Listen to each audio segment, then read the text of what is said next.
રાજકોટના DCP crime branch વિવાદમાં આવ્યા છે કેમ કે કોળી સમાજના એક યુવક દ્વારા ધારાસભ્ય જિગ્નેશ મેવાણીની હાજરીમાં ગંભીર આક્ષેપો કરવામાં આવ્યા છે। રાજકોટના આ યુવકને ક્રાઇમ બ્રાન્ચ લઈ ગઈને ત્યારબાદ તેની સાથે જે બર્બરતા આચરવામાં આવી તેને લઈને રૂવાડા ઊભા થઈ જાય તેવી સ્થિતિનું નિર્માણ થયું છે। આ ઘટનાના કારણે કોળી સમાજમાં ભારે રોષ પણ ભભૂકી ઉઠ્યો છે અને આને લઈને રાજકોટ ખાતે કોળી સમાજના લોકો પહોંચી રહ્યા છે। એ કોળી સમાજના યુવકની મુલાકાત લેવા માટે જઈ રહ્યા છે, તેમની સાથે સંવાદ કરવાના છે અને આખી ઘટના છે તેને લઈને માહિતી પણ મેળવવાના છે। ત્યારે આને લઈને કોળી સમાજના આગેવાન રાજુ સોલંકીનો ગુસ્સો સાતમા આસમાને જોવા મળ્યો છે, જેમાં કોળી સમાજના યુવક સાથે જે બર્બરતા આચરવામાં આવી છે ડીસીપી દ્વારા તે મામલે કડકમાં કડક કાર્યવાહી કરવાની તેમણે માંગ કરી છે અને જ્યાં સુધી બક્કલ પટ્ટા આઈપીએસ અધિકારીના નહીં ઉતરી જાય ત્યાં સુધી તેઓ આગામી દિવસોમાં આંદોલન ચલાવવાના છે તે પ્રકારની ચીમકી પણ તેમના દ્વારા ઉચ્ચારવામાં આવી છે। અને જે આખો ઘટનાક્રમ બન્યો છે તે મામલે રાજુ સોલંકીએ આકરા પ્રહાર સરકાર ઉપર કર્યા છે, ગૃહમંત્રીને આડે હાથ લીધા છે અને જે રીતનું વર્તન કોળી યુવક સાથે થયું છે તે મામલે તેમણે શું કહ્યું તે સાંભળો।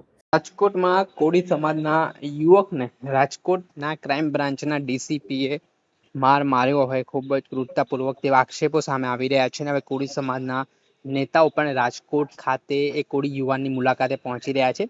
આપણી સાથે કોળી સમાજના આગેવાન રાજુભાઈ સોલંકી જોડાઈ ચૂક્યા છે, તેમની સાથે વાતચીત કરી। રાજુભાઈ, શું કહેશો? એક સમાચાર મળ્યા છે જેમાં ધારાસભ્ય જિગ્નેશ મેવાણીએ કોળી યુવક છે તેમની મુલાકાત કરીને ખૂબ ગંભીર ઘટના કહેવાય રહી છે કે જેમાં એક આઈપીએસ અધિકારીએ બહુ ખરાબ રીતે માર્યો હોય તેવા આક્ષેપો આ યુવાન લગાવી રહ્યા છે। શું છે સમગ્ર મામલો? જી ફૈઝાનભાઈ, ખાસ કરીને આપ જે વાત કરો છો, રાજકોટના સુરેશભાઈ કરીને જે પત્રકાર ભાઈ છે અને કોળી સમાજના યુવાન છે, એને ખરેખર ગુંડાઓ, માફિયાઓ અને પોલીસની જે મિલીભગત હતી કોઈ બિલ્ડરોની સાથે અને એના કાળા કારોબાર ચાલતા હતા એને ઉજાગર કરવા માટે, એને એક્સપોઝ કરવા માટે એને એનો કોઈ વિડીયો બનાવ્યો અને એને ઉજાગર કર્યું, એને લઈ એની દાજ રાખી અને જે રીતે ગુજરાતની અંદર કોળી ઠાકોર સમાજ અને પછાત સમાજની સાથે પોલીસ દ્વારા બર્બરતા અને દુર્વ્યવહાર કરવામાં આવી રહ્યો છે, અન્યાય ને અત્યાચાર કરવામાં આવી રહ્યો છે, એવી જ ઘટના હમણાં તમે બગદાણામાં જોયું, આણંદમાં જોયું, એવી જ રીતે આખા ગુજરાતમાં અનેક જગ્યાએ કોળી અને ઠાકોર સમાજ ઉપર, પછાત સમાજ ઉપર અન્યાય ને અત્યાચાર થતો હોય એ જ રીતની ઘટના આજે માનવ જાતને શર્મસાર કરે, માનવ જાતને કલંકિત કરે એ પ્રકારની ઘટના રાજકોટની અંદર થઈ છે। એક પોલીસ અધિકારીઓ ગુંડાની સાથે એની સાથે સાઠગાંઠ કરી અને આવા પત્રકાર જેવા પ્રતિષ્ઠિત યુવાનને ઢોરમાર મારવામાં આવે, અત્યાચાર કરવામાં આવે, એ સિવાય એની સાથે ગુપ્તાંગની અંદર પેટ્રોલ નાખી અને એને ખૂબ જ બેરહેમીથી એને ત્રાસ આપવામાં આવે, શારીરિક ત્રાસ આપવામાં આવે, માનસિક ત્રાસ આપવામાં આવે।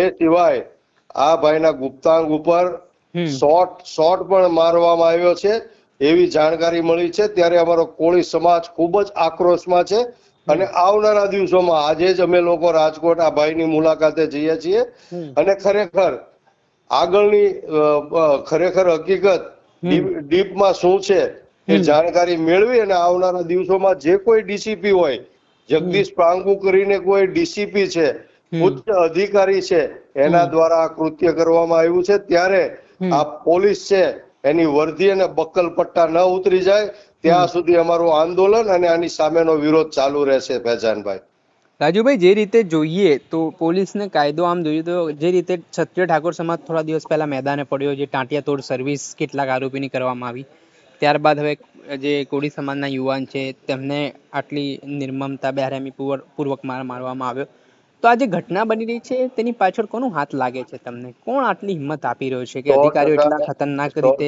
ફૈઝાનભાઈ, 100% આજે ગુજરાતના ગૃહમંત્રી અને ગુજરાતના ડેપ્યુટી સીએમ હર્ષ સંઘવી અવારનવાર ફાંકા ફોજદારી કરવા માટે જાણીતા છે અને ગૃહમંત્રીના નાતે ડાયલોગબાજીઓ કરે છે, ફિલ્મનો ડાયલોગ હોય એ પ્રકારની વાતો કરે છે।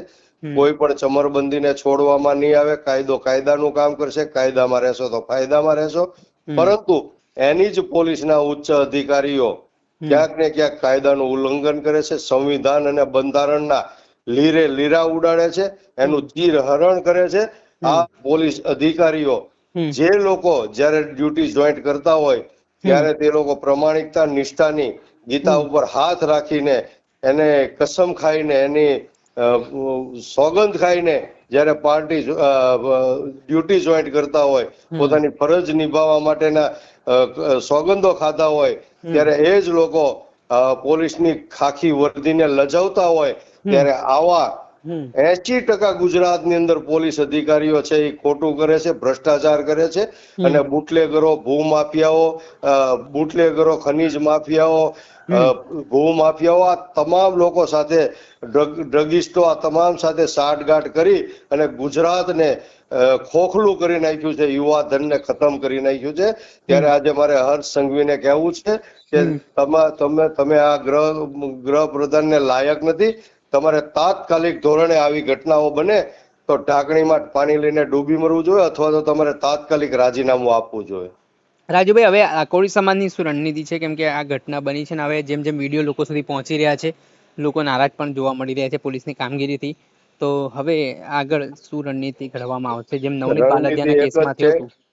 મારે ગુજરાતના તમામ કોળી સમાજના જે યુવા સંગઠનો છે, વિવિધ મંડળો છે, સામાજિક આગેવાનો છે, તમામ સાથે મારે અત્યારે વાતચીત ચાલુ છે, ચર્ચાઓ ચાલુ છે.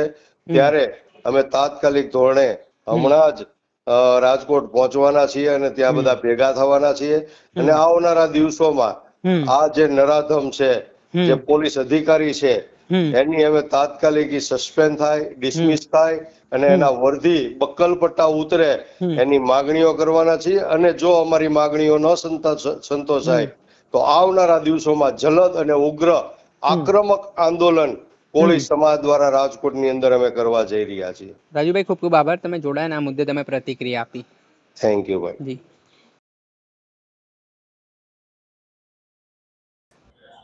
આપણે સાંભળ્યા હતા કોળી સમાજના આગેવાન રાજુ સોલંકી. તેઓ દ્વારા ચીમકી ઉચ્ચારવામાં આવી છે કે હવે તેઓ થોડીક જ વારમાં રાજકોટ પહોંચી રહ્યા છે. તમામ સંગઠનો સાથે તેમની ચર્ચા થઈ રહી છે ને આ જે આઈપીએસ અધિકારીએ જે તેમની સામે આક્ષેપ થઈ રહ્યા છે, તેમની ક્રૂરતાને લઈને તેમની સામે પગલાં લેવા માટે તેઓ માંગ કરી રહ્યા છે. ને જો કાર્યવાહી કરવામાં નહીં આવે તો તેમણે ઉગ્ર અને જલદ આંદોલનની તૈયારી ગુજરાતમાં બતાવી છે. તો હવે એવું પણ ચર્ચાઈ રહ્યું છે કે શું કોળી સમાજ વધુ એકવાર આંદોલન કરશે? થોડાક સમય પહેલા નવનીત બાલદિયાનો કેસ ચર્ચામાં આવ્યો હતો અને કોળી સમાજે જે એકતા બતાડીને તેના કારણે જે પરિણામ મળ્યું, હવે રાજકોટના ડીસીપીની મુશ્કેલીઓ વધી હોય તેવા સમાચાર પણ મળી રહ્યા છે. દર્શક મિત્ર, આવા જ નવા વિડીયો સાથે આપણે માહિતગાર કરતા રહીશું, એટલે નવજીવન ન્યૂઝ જોતા રહો.